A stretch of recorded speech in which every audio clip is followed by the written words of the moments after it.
महाभारत युद्धर एपरी अनेक साहसी चरित्र अछंती जाहाकू संपूर्ण भुलाई दिया जाइछि। महाभारतर कहानी रे तांकर कौनसी स्थान रे उल्लेख मिले नहीं, कारण अधिकांश कहानी रे केवल महान एवं प्रसिद्ध चरित्र गुड़िक वर्णना करा जाइछि। एहिपरि अवांछित चरित्र मानक मध्य रे गोटिए नाम हेउछि भागदत्तर।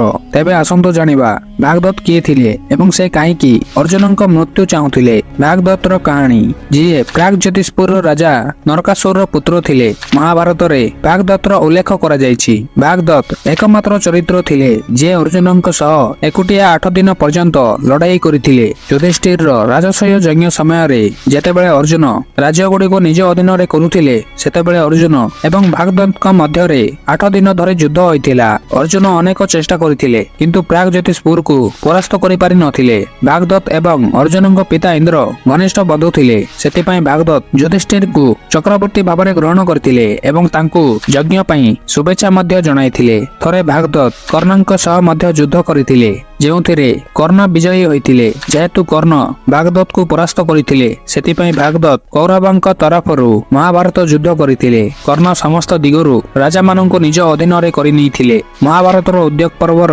164 तम अध्याय रे एहार उल्लेख मिले। महाभारत समय रे भागदत्तर बयस बहुत अधिक थिला एवं एही योद्धा भीम, अभिमन्यु एवं सत्यकी परि योद्धा माननको परास्त करथिले। द्रोण पर्वर 24 तम अध्याय रे वर्णना करा जायछि जे अभिमन्यु एवं अन्यान्य योद्धा माने एकत्र भागदत्त उपरे आक्रमण कर देथिले, किंतु समस्ते भागदत्तर आगरे आंठो माडी बसी पड़िले। अर्जुन एवं भागदत्तर युद्ध द्रोण पर्वर 24 तम अध्याय रे उल्लेख करा जायछि जे कुरुक्षेत्र युद्धर 12 दिन रे भागदत्त अर्जुनଙ୍କ सम्मुखीन होइथिले। उभयंकर मध्य रे प्रबल युद्ध होइथिला। एही परि एक समय आसिला जेतेबेले भागदत्त निज हाथी सहित अर्जुनଙ୍କୁ प्राय चूर्ण करि देथिले, किंतु भगवान कृष्ण अर्जुनଙ୍କୁ रक्षा करिथिले। एहा परे जेतेबेले अर्जुन पुणी थरे भागदत्त सामना को आसीबारु अर्जुन भागदत्तर अनेक अस्त्र को विफल कर देथिले। भागदत्त आहत होइथिले। सेतेबेले भागदत्त वैष्णव अस्त्रर प्रयोग कले, जाहाको काटिबा अर्जुनଙ୍କ पई असंभव थिला। जे पर्यंत वैष्णव अस्त्र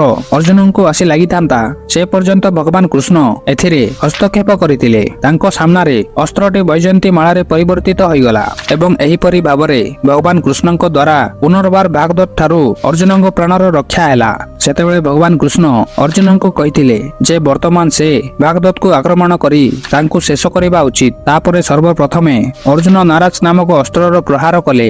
एही प्रहार एते तीव्र थिला जे तीरोटी हाथीर कुंभस्थल रे पल्ल सहित प्रवेश करिगला। सेतेबेले गजराज तुरंत दांत को भूमि रे रखी सेठारे निज जीवन को बलिदान देले। तापरे भगवान कृष्ण अर्जुनଙ୍କୁ कहिथिले जे भागदत्तर बयस बहुत अधिक अटे, कुंचन हेतु तांको आखि पता खसी जाए एवं आखि बंद हो जाए। जेहेतु भागदत्त बहुत पराक्रमी एवं शक्तिशाली होइथिबारु से तांको नेत्र को खोला रखिबा पई तांको मस्तक रे एक पट्टी बांधि रखिचंती। एहा सुनी अर्जुन प्रथमे भागदत्तर मस्तक रे बंधा होइथिबा सेही पट्टी रे तीर मारिले, जार फल स्वरूप भागदत्तर मस्तकर पट्टी क्षीण होई गला, तांको नेत्र बंद होई गला एवं तांको आखि सामना रे अंधकार होई गला। एहार सुजोग नै अर्जुन भागदत्तर वध करि दैथिले। तो दर्शक बंधु, आपण माननकु एही विशेष सूचना एही वीडियो भल लागि थाए तेबे एही वीडियो को गोटे लाइक करी हमर एही चैनल को निश्चय सब्सक्राइब करंतु। ता सह बेल आइकन को मध्य निश्चय दबांतु एवं कमेंट रे जय श्री कृष्णा लिखिबा को भूलंतु नहीं। धन्यवाद।